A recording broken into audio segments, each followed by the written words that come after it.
Hello everyone, welcome back to this channel students. आज के class में हम लोग माइक्रो इकोनॉमिक्स का रेवेन्यू चैप्टर्स के through concept about the relation among the different revenue when the price is fixed, इस context को हम लोग बिल्कुल गहराई से डिस्कशंस करेंगे, जहां पे हमें ये पता चलेगा कि प्राइस यहाँ पे फिक्स्ड रहेगा। एक ओपन कॉम्पिटिटिव मार्केट होगा जहां पे प्राइस फिक्स्ड रहेगा और उसके हिसाब से हम लोग वेरिएबल कमोडिटी को यानी यूनिट के हिसाब से हम लोग सेल आउट करेंगे और उसके बाद जाके जितना यूनिट हम सेल करेंगे उस हिसाब से रेवेन्यू भी आते जाएगा, जो टोटल रेवेन्यू ईआर को इंडिकेट करेगा। देन हम लोग उसमें से एवरेज रेवेन्यू भी निकालेंगे और मार्जिनल रेवेन्यू एमआर के हिसाब से हमारे पास बिल्कुल अवेलेबल रहेगा। तो स्टूडेंट्स, ये कुछ नंबर्स है जहां पे आपको ये सब रिलेशंस देखने को मिलेगा। तो हम लोग देखेंगे कि जानने की चेष्टा करेंगे कि एक दूसरे के साथ कौन कौन सा सीक्वेंस के अंदर ये रिलेट करता है। तो students, will be try to understand our basic examples of jalebi. तो स्टूडेंट्स, हमारे पास अगर आप जलेबी लेना चाहते हो, अगर हमारे जलेबी के दुकान में हम लोग एक यूनिट जलेबी बेचेंगे, तो अगर जलेबी का जो पर यूनिट के प्राइस होगा वो 10 रुपए करके होगा, तो हमारे पास 10 रुपीज यानी ₹10 आपको पे करना होगा। अगर दो जलेबी चाहिए तो आप 10 से मल्टीप्लाई कर दो, ₹20। अगर तीन जलेबी चाहिए तो उस हिसाब से 10 से मल्टीप्लाई कर दो वापस, तो आपको यहाँ पे 30 रुपीज देना होगा। अगर चार जलेबी जलेबी चाहिए तो उस हिसाब से आप 10 से मल्टीप्लाई कर दो, आपको यहाँ पे बिल्कुल 40 रुपीज पे करना पड़ेगा। तो स्टूडेंट्स, ये रहा हमारे पास जो है, इसको हम लोग टोटल रेवेन्यू मान के चलेंगे। अगर इसको हम लोग एवरेज आउट करेंगे तो एवरेज रेवेन्यू होगा। तो उस हिसाब से तो स्टूडेंट्स, आप इसको यानी 3 को आप एवरेज रेवेन्यू अब निकालो।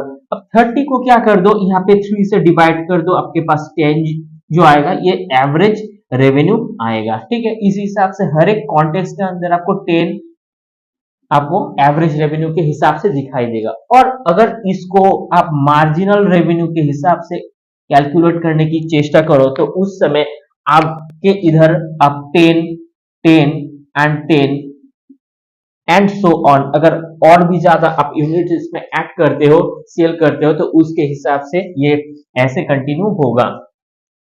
यानी कि हर एक जो डिस्टेंस होगा ना, तो उसके हिसाब से आपको 10 का डिस्टेंस यहाँ पे दिखाई देता है। जस्ट लाइक इस टेबल में आप बिल्कुल बिल्कुल रेप्लिकेट कर सकते हो इस टेबल के अंदर। ये जो एग्जाम्पल है जो हम लोगों ने ली है, इस हिसाब से। तो ये तो स्टूडेंट्स कुछ नंबर रहा जो फिक्स प्राइस के अंदर ओपन ओपन एक कंपिटिटिव मार्केट के अंदर हम लोग ने यहाँ पे ली रखी है। तो स्टूडेंट्स, आइए एक एनालिसिस हम लोग यहाँ पे करेंगे, जहां पे हमें एक कार दिया हुआ है जो vertically total revenue, average revenue and marginal revenue को इंडिकेट करता है वर्टिकली लाइन में, एंड हॉरिजॉन्टल लाइन में क्वांटिटी ऑफ आउटपुट। इसका मतलब ये है कि वर्टिकल लाइन में आपको पैसा देना है, यहाँ पे आपको पैसा प्राइस देना है।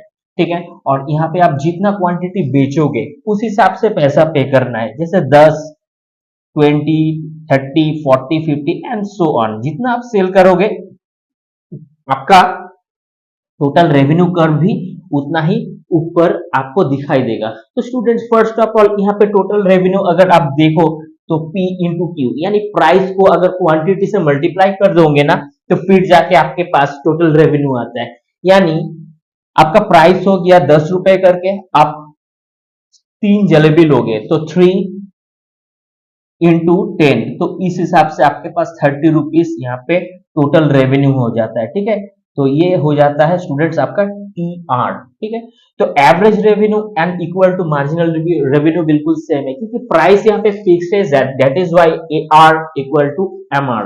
ये बिल्कुल पैरेलली आपको दिखाई देता है।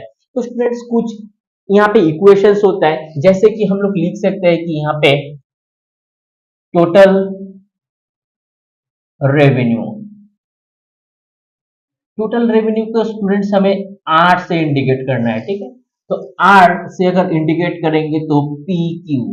ठीक है, तो टोटल रेवेन्यू को हम लोग पी क्यू से हम लोग रिलेट करेंगे। व्हेन व्हेन P यानी कि प्राइस विल बी फिक्स्ड। अगर प्राइस फिक्स्ड होता है तो उस कॉन्टेक्स्ट के अंदर डेल्टा आर यानी कि total revenue divided by delta Q तो इक्वल टू आपके पास P बिल्कुल रह जाता है। यानी कि डेल्टा का मतलब ये होता है कि ये एक कांस्टेंट सिंबल होता है जो हमें हेल्प आउट करता है इस तरीके का जो डिवाइड है और जो हमें P मिलता है इसमें। सो दैट इज व्हाई आपको यहाँ पे P मिलता है। Again P will be fixed, so then यहाँ पे PQ divided by Q यानी PQ का मतलब स्टूडेंट्स यहाँ पे टोटल रेवेन्यू ही हुआ। बिल्कुल हम लोग किस इक्वेशंस को लिख रहे हैं, दैट इज व्हाई हमें ये पता चलेगा कि प्राइस का यहाँ से टोटल रिलेशंस कौन सा सेगमेंट्स के अंदर है। तो ये यहाँ पे भी आपको P आपको देखने को मिलता है। तो हम लोग ऐसे इसको इक्वेशंस को लिख सकते हैं कि यहाँ पे AR equal to MR equal to यहाँ पे P, आप इसको P बोल सकते हो। तो इस हिसाब से आप इसको रिलेट कर सकते हो। तो स्टूडेंट्स कुछ कॉन्क्लूशंस भी हमारे पास यहाँ पे आता है, तो हम लोग देखेंगे कि यहाँ पे कौन सा कॉन्क्लूशंस हमें देखने को मिलता है। स्टूडेंट हियर AR यानी कि average revenue curve will be parallel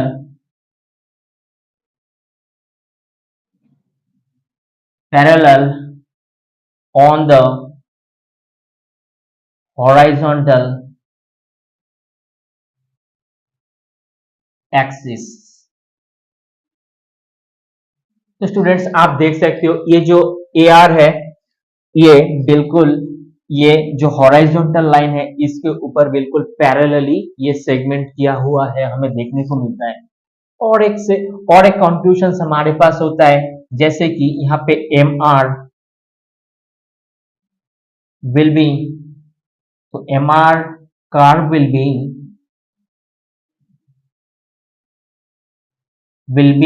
MR curve will be coincide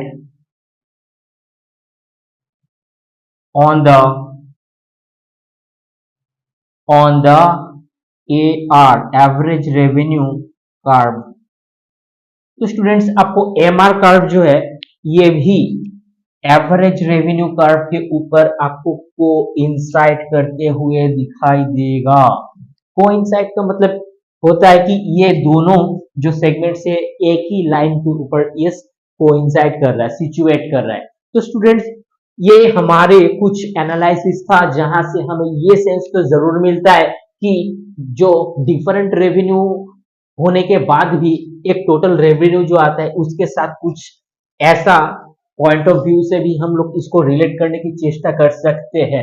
आप इसका स्क्रीनशॉट ले लो सॉरी। तो स्टूडेंट्स वीडियो का हर एक पॉइंट बहुत ज्यादा क्रूशियल है, आप इसको बहुत अच्छे से प्रैक्टिस करना, 2-4 बार प्रैक्टिस कर लोगे तो इट विल बिकम इजी। अब किसी भी पोर्ट के अंदर हो एब्सोल्युटली नो प्रॉब्लम, आप अपना टेक्स्ट के साथ इसको जरूर रिलेट कर देना तो कोई डिफिकल्टीज नहीं जाएगा।